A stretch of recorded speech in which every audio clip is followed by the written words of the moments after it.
Hello friends, welcome to my channel Sheetal's kitchen Gujarati.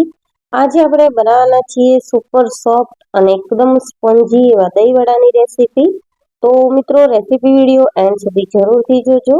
અને જો મારી ચેનલ પર નવા આવ્યા હો તો ચેનલને સબસ્ક્રાઇબ જરૂરથી કરજો. આજે હું તમને દહીંવડા બનાવવાની અમુક ટિપ્સ આપીશ, જેનાથી તમારા દહીંવડા છે તે સુપર સોફ્ટ બનશે અને ખાવામાં ખૂબ જ સારા લાગશે. તો શરૂ કરીશું દહીંવડા બનાવવાનું. દહીંવડા બનાવવા માટે અહીંયા મેં 1 કપ અડદની દાળ લઈ લીધી છે, જે સફેદ દાળ આવે છે છોતરા વગરની તે. અને સાથે જ 2 ચમચી જેટલી મગની મોગર દાળ લઈ લીધી છે. બંને દાળને સારી રીતે મિક્સ કરી અને 5 થી 6 કલાક માટે આપણે તેને પલાળી રાખીશું. 5 થી 6 કલાક થઈ ગયા છે અને મેં દાળને 5 થી 6 વાર વોશ કરી લીધી છે. હવે પલાળેલી દાળને આપણે મિક્સર જારમાં એડ કરી લઈશું. બધી જ દાળ છે તે આપણે પાણી વગર મિક્સર જારમાં એડ કરવાની છે. તો આ રીતે પાણીમાંથી કાઢી અને એડ કરી લઈશું. દાળને પીસતી વખતે આપણે બિલકુલ પણ પાણી એડ કરવાનું નથી, જેના કારણે દાળમાં હવાના કણ ભરાશે અને વડા છે તે આપણા સોફ્ટ બનશે. સ્વાદ પ્રમાણે મીઠું ઉમેરી અને દાળનું સ્મૂથ બેટર બનાવી લઈશું. આ રીતનું અહીંયા મેં પાણી વગર જ દાળનું બેટર બનાવી લીધું છે. હવે દાળના બેટરને એક મોટા બાઉલમાં કાઢી અને આ રીતે લગભગ 10 થી 12 મિનિટ જેવું ફેટીશું. તો મિત્રો, આ ખાસ મહત્વની ટિપ્સ છે કે બેટરને આ રીતે ફેટવાનું છે. આ રીતે ફેટવાથી જ વડા છે તે સોફ્ટ બનશે અને લાસ્ટ વડા સુધી પણ એકદમ સોફ્ટ રહેશે. તો આખા દહીંવડા બનાવવાની પ્રોસેસમાં જે મહેનતનું કામ છે તે માત્ર આ બેટરને ફેટવાનું છે. બાકી દહીંવડા છે તે ફટાફટ બનીને રેડી થઈ જાય છે. અહીંયા મેં લગભગ 10 થી 12 મિનિટ જેવું ફેટ્યું છે અને તમે જોઈ શકો છો કે બેટર ફૂલેલું જોવાય છે. હવે એક આપણે વડું આ રીતે પાણીમાં મૂકીને જોઈ લઈશું. તો જો વડા તરે તો આપણું બેટર છે તે પરફેક્ટ બની ગયું છે.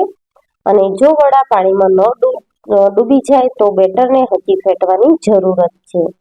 અહીંયા બેટર પરફેક્ટ એવું બની ગયું છે. તો હવે હું તેલ પણ મેં ગરમ કરવા મૂકી દીધું છે સાઈડમાં. તો વડાને તળી લઈશું.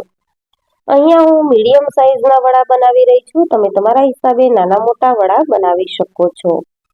પરંતુ અહીંયા આપણે નાના વડા બનાવીશું તો બાળકોને ખાવામાં ઈઝી રહેશે, એટલા માટે અહીંયા મેં મીડિયમ સાઈઝના વડા બનાવ્યા છે. અને વડાને આપણે મીડિયમ ગેસની ફ્લેમ ઉપર 7 થી 8 મિનિટ જેવું તળાવવા દઈશું.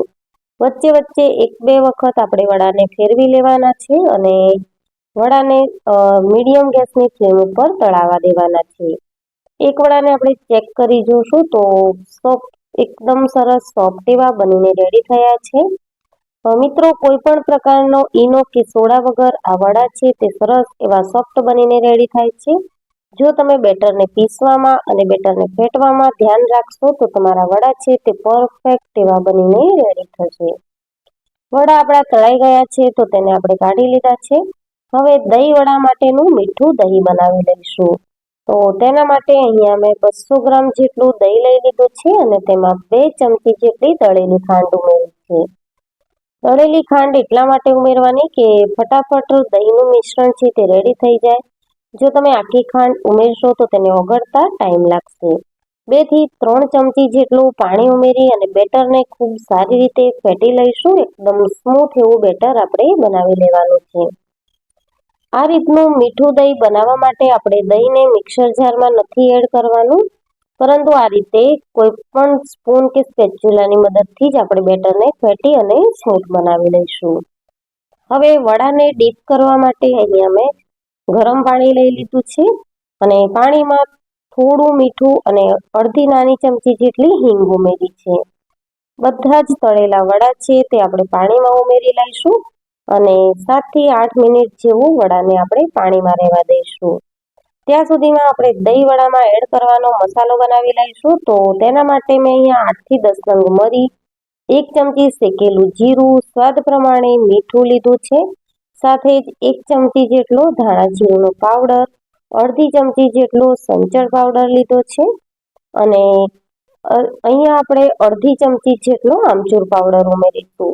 બધો જ મસાલો આપણે મિક્સર જારમાં મિક્સ કરી અને ક્રશ કરી લેવાનો છે. 1 ચમચી જેટલો ચાટ મસાલો ઉમેર્યો છે અને સરસ એવા મસાલાને આપણે પીસી લીધા છે. હવે આપણે દહીં વડાની પ્લેટ લગાવવા માટે જે પાણીમાં વડા ડીપ કર્યા છે તેને નિતારી અને એક અલગ ડીશમાં કાઢી લઈશું. તો આ રીતે એકદમ સ્મૂથ આપણે તેને પ્રેસ કરવાના છે, વધારે પડતા પ્રેસ કરવાના નથી.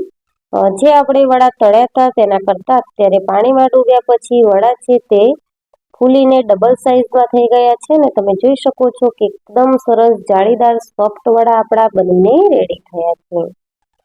અહીંયા હું દહીં વડાની પ્લેટ લગાવી રહી છું, તો બધા જ વડા એક પ્લેટમાં કાઢી લઈશ અને પાણીને આપણે સાઈડમાં મૂકી દઈશું.